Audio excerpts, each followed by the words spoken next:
Hoy venimos a hablar de la huelga de hambre de un campesino venezolano, Franklin Brito. El problema le está ocasionando un alto costo político al gobierno venezolano. Nace el problema en un pequeño pueblo del estado Bolívar porque Brito descubrió que la semilla del tubérculo que él sembraba, ñame, que provenía de Costa Rica, era inmune a una plaga. El alcalde se empeñó en contratar, con colaboración del gobierno nacional, toda una fumigación para aquellos sembradíos, que tenía un alto costo económico. Ese negocio se le cae al alcalde con el descubrimiento de Brito. El alcalde mueve sus influencias y acude entonces al Instituto de Tierra. El Instituto de Tierra le otorga a los vecinos de Brito y a quienes no eran vecinos la posesión de las tierras que cercaban su propiedad. Le impidieron a Brito entonces acceder a su parcela de terreno. Este hombre reaccionó reclamando en todos los estados. Nada logró. Instaló una huelga de hambre frente al Tribunal Supremo de Justicia. Nada logró. Se cortó el dedo frente a los medios de comunicación para también llamar la atención de su problema. Nada logró. Instaló una huelga de hambre frente a la sede de la OEA en Caracas. Nada logró. Siguió en su huelga de hambre y a punto de muerte. Entonces el gobierno nacional comete el error de asumir como suyo un problema nacido en función de un alcalde del pueblo que es de naturaleza oficialista. ¿Qué necesidad tenía el gobierno de asumir este problema en vez de reconocer que se cometió un error con este campesino y entregarle su tierra, dejarlo que la produzca, permitirle que haga su vida normal? El gobierno se ha entrometido en un problema que no era suyo. Salga, señor Chávez, de este problema. Entréguele a Franklin Brito su tierra, su propiedad y déjele vivir su vida. Aquí en Doctor Ley vamos a tratar ese tema con la hija de Franklin Brito y con el abogado de los derechos humanos que le asiste en todo este asunto, Alfredo Romero, en Doctor Ley.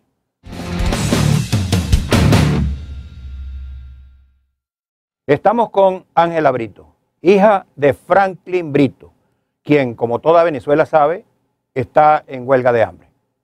También nos acompaña el abogado del Foro Penal, Alfredo Romero. Vamos a conversar acá en Doctor Ley sobre esta temática. Bienvenido. Muchas gracias por la invitación. ¿Qué nos cuentas, Ángela? ¿Cómo está tu papá? Bueno, está bastante mal, bastante delicado. Aún permanece en un cubículo de aislamiento de cuidados intensivos a pesar de que no está siendo tratado. Esto es en el hospital militar. El cubículo tiene una temperatura de 8 grados, que es la temperatura de una nevera. ¿Por qué tiene esos 8 grados? ¿Por prescripción médica o...? Bueno, ellos alegan que es la temperatura normal de cuidados intensivos. A pesar de esto, mi papá es mucho más sensible a estas temperaturas que cualquier otra persona, porque no tiene masa corporal, no tiene grasa y bueno... ¿Le afecta esa temperatura le agrava su situación? Sí, además de esto, el presente hipotermia, es decir, su temperatura baja de 35.2. O sea que estas temperaturas a él aumentan más. ¿Le perjudican? Sí. ¿Y ustedes han hecho una petición de que baje por lo menos esa temperatura, que no sea esa temperatura que tenga eso? Le hemos hecho la petición, pero bueno, ellos dicen que es la temperatura habitual de cuidados intensivos. Además de eso, mi papá le ha solicitado al director del hospital militar. Pero si ellos se llevaron a Franklin para allá, a la fuerza, y tienen que buscar el modo de darle unas condiciones mínimas para estar. No es una responsabilidad que asumieron ellos mismos.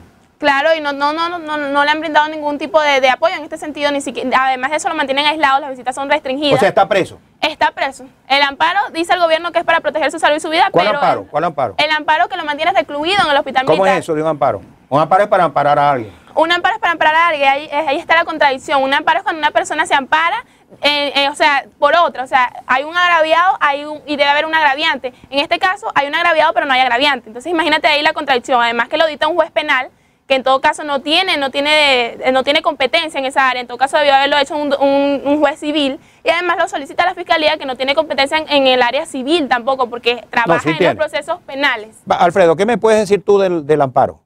Bueno, tal como ya lo decía, los amparos normalmente son básicamente contra una persona que viola algún derecho fundamental o contra el Estado. En este caso, el propio Estado, representado por la Fiscalía, interpone un amparo para que el Estado resguarde a Franklin Brito sin que Franklin Brito así lo solicitara. ¿Contra quién ¿Quién es el agraviante, según El agraviante pareciera, date cuenta que eso es algo que yo le pregunté al juez en el día que el juez acudió al hospital militar a los efectos de respaldar su solicitud de amparo, porque hay que notar que luego que se dicta el amparo, el propio juez acude al hospital militar con la fiscal y con representantes de la Defensoría del Pueblo. Y yo le pregunté... ¿Qué fue a hacer el juez allí? No, yo le pregunté al juez, mire doctor, ¿y quién es el agraviante? Aquí no hay agraviante. Aquí se trata de un amparo en resguardo del señor Brito. Bueno, pero normalmente... ¿Pero qué tipo de amparo es ese? Un amparo constitucional donde, en esas mismas palabras, es decir, no hay realmente un agraviante. Si nosotros leemos la decisión del amparo constitucional, observamos que el juez decide que se resguarde a Franklin Brito en el hospital militar y se le atiende en virtud de la protección de su vida, pero no se establece quién es el agraviante de Franklin Brito en lo que respecta a esa situación en perjuicio de su vida. En ningún lugar se establece. Entonces, observamos que aquí ni siquiera Franklin Brito es parte, porque aquí Franklin Brito, en modo alguno, y eso es importante hacerlo observar, que en modo alguno ni siquiera a los familiares se les ha permitido intervención en el expediente. Cuando han ido, no han tenido acceso al expediente. No han tenido un real acceso al expediente desde el punto de vista jurídico, quiero decir. Cuando tú dices no han tenido real acceso, ¿qué significa? Bueno, ¿han tenido algún tipo de acceso? Lo puede contar la propia Ángela. Dímelo, Han ido al tribunal y el juez inclusive casi que los ha sacado del tribunal, ¿no? He ido al tribunal, de hecho, el juez me ha negado el expediente, me lo ha demostrado cuando le da la gana, me dice que la mayoría de las veces que no hay despacho y simplemente no atiende, y hasta inclusive en una oportunidad casi que se agarra a pelear conmigo porque no le daba la gana de mostrarme el expediente. ¿Cómo se llama el juez? Lenín Fernández Duarte. ¿Cuál es el tribunal? El 23 de control. Juzgado 23 de control, juez Lenín Fernández Vázquez. Duarte.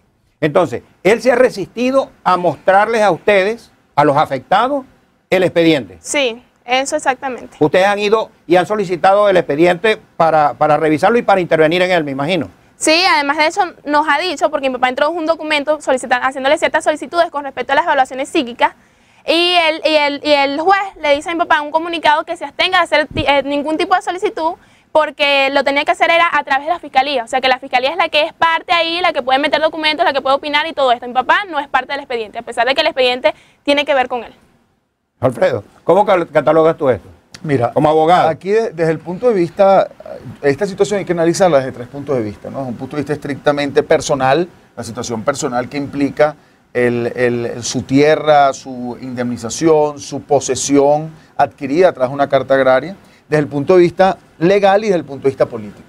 Desde el punto de vista legal, que debemos vivirlo también desde el punto de vista de derecho humano, ¿no? ¿Qué es lo que está pasando desde el punto de vista de los derechos humanos, que es la parte más grave? ¿Cómo es posible que a un señor, por hacer una huelga de hambre, sin caer en el tema de que el Estado debe proteger la vida de las personas, que es un tema complejo, ¿no? Pero a todo evento, una persona que está haciendo una huelga de hambre se le prive de su libertad dentro del hospital militar, resguardado por militares, se le prohíba su salida, y además de eso, cuando el individuo entra en cierto conflicto digamos, político, o de alguna manera la opinión pública se altera por la situación de él, entonces la agarra y para no permitirle las visitas, de modo alguno lo meten dentro de la terapia intensiva. Pero además de eso, hay un punto bien importante, que inclusive ya hubo un pronunciamiento exactamente en los mismos sentidos de la Comisión de Tratos Crueles e Inhumanos de la Organización de Naciones Unidas en el caso de Guantánamo. Y esto es importante que la gente lo sepa. Cuando lo llevan a terapia intensiva, en que fue la primera vez fue aproximadamente en diciembre, ¿no? 13 de diciembre. 13 de diciembre. Y luego ahora, ¿cómo sucede esto? Lo llevan, lo duermen para que no se pueda resistir, lo cargan a la fuerza, lo meten en terapia intensiva y le introducen dentro de la nariz un tubo hacia el estómago, los efectos de alimentarlo, sin que él lo haya autorizado. Ese tubo que se le ingresa dentro de la nariz a los efectos de alimentar, lo que le llega al estómago, causa daños, por cierto, y ya la Comisión, repito, de Tratos Crueles e Inhumanos de las Naciones Unidas, en el caso de Guantánamo, en casos similares, ha establecido que eso es un trato cruel e inhumano. Ya va, Alfredo. Y aquí se ha cometido 2 veces. Ok, se nos acabó este espacio. Vamos a continuar porque es demasiado importante. Vamos a continuar con el tema y vamos a venir también con el tema de por qué se desencadena esta protesta de Franklin Brito acá en Dr. Ley. Seguimos en el próximo espacio.